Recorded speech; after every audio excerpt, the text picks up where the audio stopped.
So guys, this is officially my 60th video on this matter. 2 nights ago was my 59th. And we got to get into this because this story is just, it's never ending. The updates are never ending and the more information that has been revealed is never ending. Little Mix are now breaking their silence on Jesy Nelson in regards to, the blackfishing claims directly to an interview. And what they say, guys, is very interesting. Hey guys, it's Murad Merali. Hopefully you guys are doing well today. Back at it again with another video. If you have not subscribed, guys, click that button for daily and consistent content. Head over to my Instagram, my Patreon, my merch. Subscribe to the channel. Subscribe. Click that button, guys. Let's try to get to 230,000 subscribers. A road to 250,000. I know we can do it, guys. I know we can. So everyone knows about this whole situation. So I might want to give it an overview or brief view. But anyways, Little Mix have spoken out. They spoke to Stella Magazine and Jade, Leanne and Perry. She says, "We don't really want to dwell because we have so much to celebrate as a three. We've dealt with it in the best way that we know how and got each other through it. We do not want to talk about the video or be critical. But one thing we will clarify regarding the blackfishing situation is that Jesy was approached by the group in a very friendly, educational manner.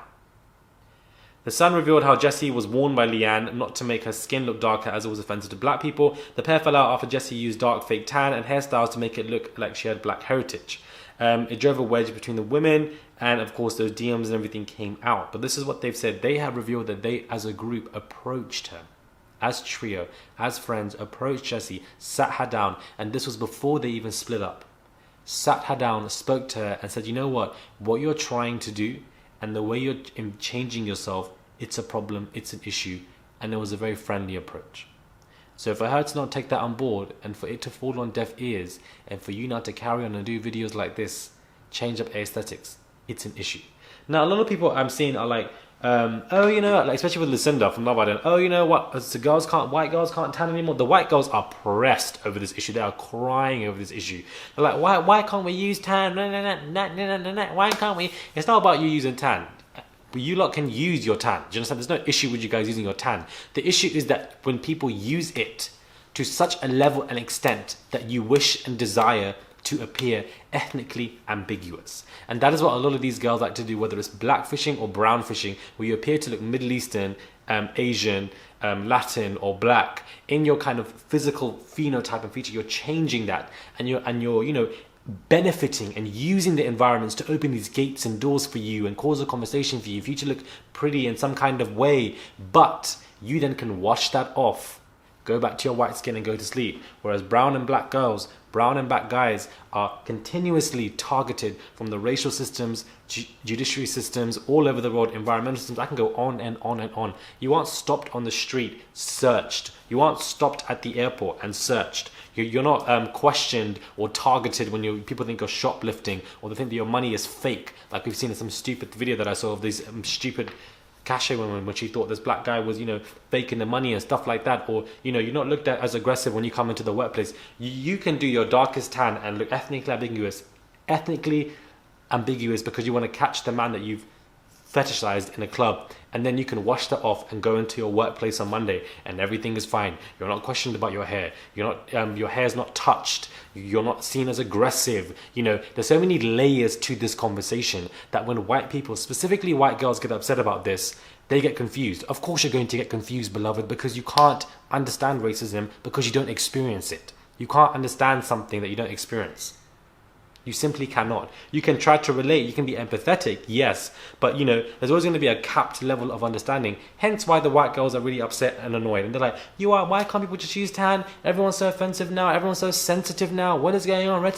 Use your tan, beloved, but don't try to use it to a way that you're trying to look ethnically ambiguous and darken your skin tone to appear like you're half this, half that, and move in a certain way to catch certain people that you fetishize, and then you can rub it all off so that you aren't even affected by XYZ. Because I guarantee, if you were asked as a white girl, since you want to darken your skin tone, do you want to be black tomorrow or brown tomorrow? You would say no, because you don't want to suffer the hands of racism that a lot of us do go through. So I feel like let's keep it real for a minute. And I feel like a lot of people don't keep it real. And it's very frustrating and annoying, because it's not about you using tan. Stop trying to simplify an issue that cannot be simplified. It's very complex. And if you don't have the understanding, the language capabilities, or the knowledge or the intellectual capacity to know about this, then please just sit down and keep your mouth quiet and listen. Too many people speak before they think. It's awful, but we see it everywhere. Just think. It might take you a day to think, it might take you a week to think, it might take you a couple months, but you will get there one day, beloved. And it's better for you to do that than for you to open your mouth and talk nonsense. I see a lot of that dialogue, especially when it comes around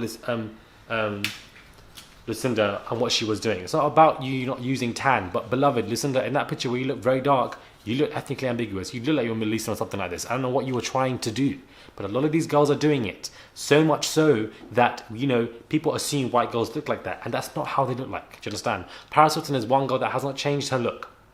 That is how the girls look like. They look pale, they look white, nothing wrong with that. That is what you try, you know, the idea of this lip, this dark is this, that, and this is not the ideal picture of a white girl. That's not how it was. And I've got nothing against white girls, guys. Never have.